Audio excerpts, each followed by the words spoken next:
Let's check in with Joseph Lindsley in Ukraine. Joe. Little fucking Joe Lindsley. Joe Lindsley is quickly becoming an American treasure in broadcasting. Welcome to Ukraine. Kharkiv and Odessa were targeted by Russian missiles and drones last night. Let's get the latest from Joseph Lindsley in Ukraine. Joe, what's happening at the moment there?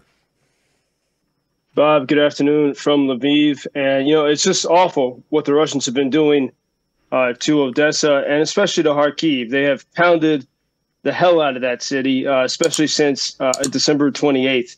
And several times a week, major strikes on hotels, on residences, on cafes, anything they can imagine. And, it's easy, I think, you hear this in the headlines over and over again, and I think it's easy to sort of tune out.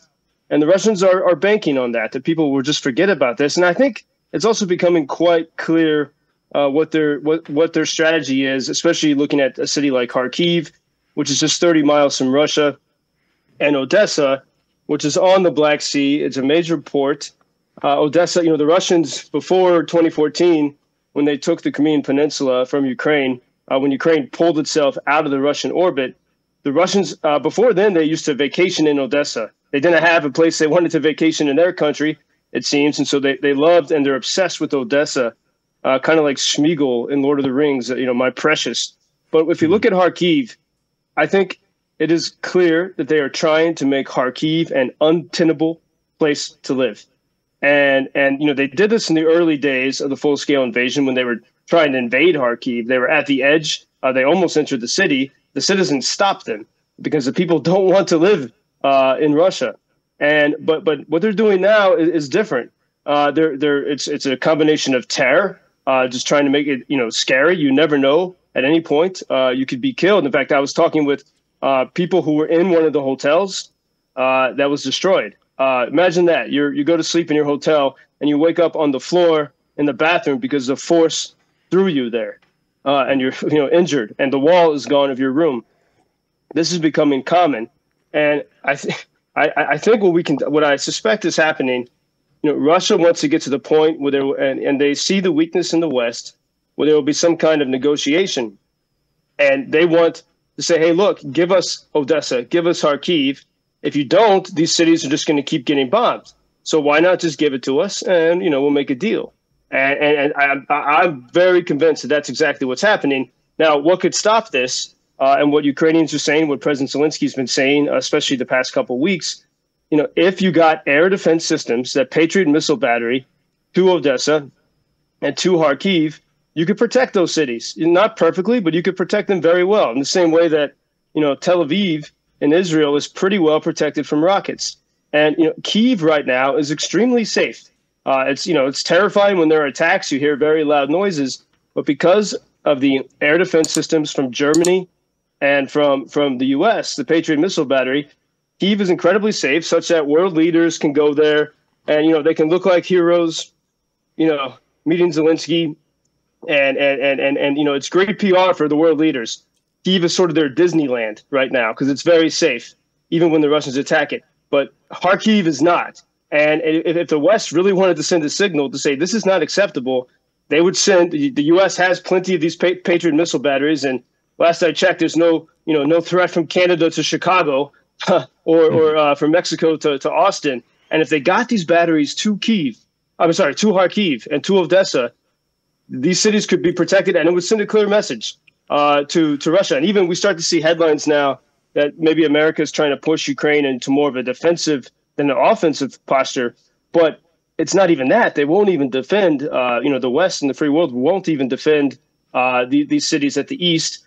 This is part of the pitch that President Zelensky is making while he's at Davos right now, appealing to world leaders to get serious, to stop talking about magical plans in the future and to defend and protect Ukraine. And so that's where we are. It is extremely awful what is happening in Kharkiv, but as I talk to people there, they're staying there. I don't know. People are sending their kids away sometimes, but I don't see an indication of a mass exodus from the city. As the debate over aid to Ukraine goes on in Washington, D.C., this is interesting. One of our listeners sent me an email, Joseph, and let me share some of this with you. Bob, I'm enclosing an opinion column by New York Times writer David French. He addressed some of what you and Joseph recently discussed. The 2 points are eloquent. The first in the column points out that Ukraine is no threat to Russia. Its only sin was resisting Russian domination. The second is, under the cold calculus of war, aid to Ukraine is one of the most cost-effective military initiatives in modern American history, at a cost equal to a small fraction of the American defense budget. In 2022, the U.S. spent $812 billion on national defense. Since the war began, we have given $75 billion in aid to Ukraine. That's something you've pointed out here, haven't you? Yeah, exactly. And a lot of that aid is just the valuation of old weapon systems.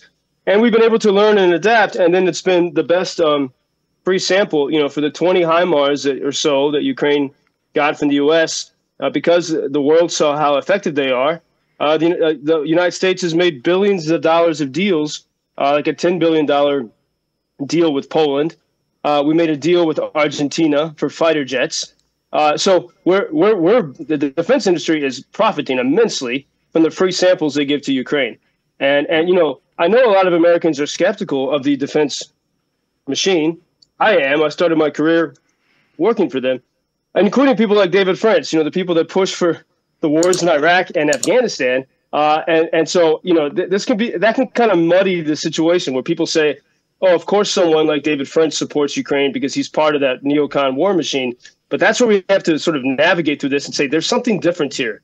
This is people. And, actually, Ukraine is a threat to Russia because it's a free country on the border of Russia. And if Russians saw that they could live in freedom, that a country with many people who speak Russian can live freely and in prosperity, that's a threat to the regime of Russia. It's the same reason why Taiwan is an existential threat to the communist regime in Beijing.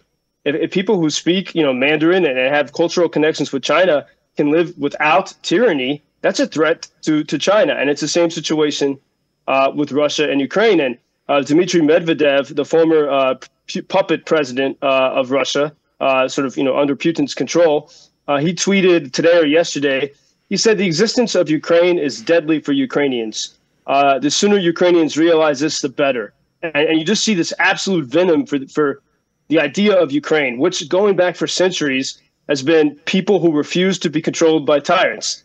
And that's what this is about. And we hope that, I talk with so many Americans who are skeptical of Ukraine, and including people in Congress and people who pay for people in Congress. And I'm trying to find out why do they not care about this? And I think a lot of it is they don't really see that. They just don't hear the story that this is a nation of people who insist on their freedom, as they did 10 years ago from this month. They were in the streets in Kyiv demanding to be free. And, there are a few people that realize this, like the new president of Argentina, Milei. He is a rare voice sort of in power who connects this, the struggle of the Taiwanese with the struggle of Israel, with the struggle of the Ukrainians. And very interestingly, by the way, all these people are the powerful people are in Davos right now. That new president of Argentina flew to Davos in a coach class, just like a normal guy. And maybe he and Zelensky, they've sort of built a relationship. Maybe they can help shake things up. And there are some good indications. France announced they will deliver 40 of their long-range cruise missiles to Ukraine. I think the Ukrainian success in shooting down Russian jets and hitting Russian military bases is proving to France that this is possible. And the German opposition is pushing a vote in the German parliament to send long-range missiles to Ukraine. So maybe that will trickle over to the United States. Maybe. Important points. We always appreciate your perspective from Ukraine. Joseph Lindsley, thank you. We'll talk to you tomorrow. I'm on the way to catch a train. Talk to you tomorrow from somewhere else. Thank you for introducing Ukraine on your social media pages. That's very important that much more people can get more information about the situation here and how everybody can help Ukraine to stay stronger and to save all the world. Что он сказал? Well, which side are you on? на чьей ты стороне. Come on now. Which side are you on? На чьей ты стороне.